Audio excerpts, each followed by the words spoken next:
আসসালামু আলাইকুম। টেকলিতে কিন্তু অ্যাফোর্ডেবল প্রাইসে প্রিমিয়াম ভ্যাকুয়াম ক্লিনার পাচ্ছেন, বাট আনফরচুনেটলি এই প্রোডাক্টগুলো আমরা স্টকে রাখতেই পারতেছি না।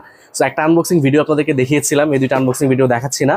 এই দুইটা প্রোডাক্ট হচ্ছে আজকে ঢাকায় ডেলিভারিতে যাচ্ছে, অনেক কষ্ট করে দুইটা অ্যারেঞ্জ করা হয়েছে।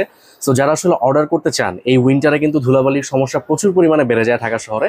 সো অর্ডার করতে চাইলে আমাদেরকে একটু জানিয়ে রাখতে হবে, অ্যাটলিস্ট আমাদেরকে 1 উইক টাইম দিতে হবে, বা 3 থেকে 4 দিন আমরা চেষ্টা করবো প্রোডাক্টটা ডেলিভার করার জন্য। সো ইনসাইড ঢাকা এবং আউটসাইড ঢাকা কিন্তু আমরা হোম ডেলিভারিতে প্রোডাক্ট আপনাদেরকে ইনশাল্লাহ পৌঁছে দিব। যদি আমরা একটা প্রবলেম ফেস করতেছি, এই প্রোডাক্টগুলো আসলে আমরা কীভাবে পাঠাবো? সো আমরা বেসিক্যালি যেভাবে প্যাকেজিং করে প্রোডাক্টগুলো পাঠাই, এটা তো আসলে ওইভাবে পাঠানো যাবে না, অনেক বড়। সো আমরা এখন একটা চ্যালেঞ্জ ফেস করতেছি, ইনশাল্লাহ আপনার কাছে সহি সালামতে প্রোডাক্টটা যাবে। আসসালামু আলাইকুম।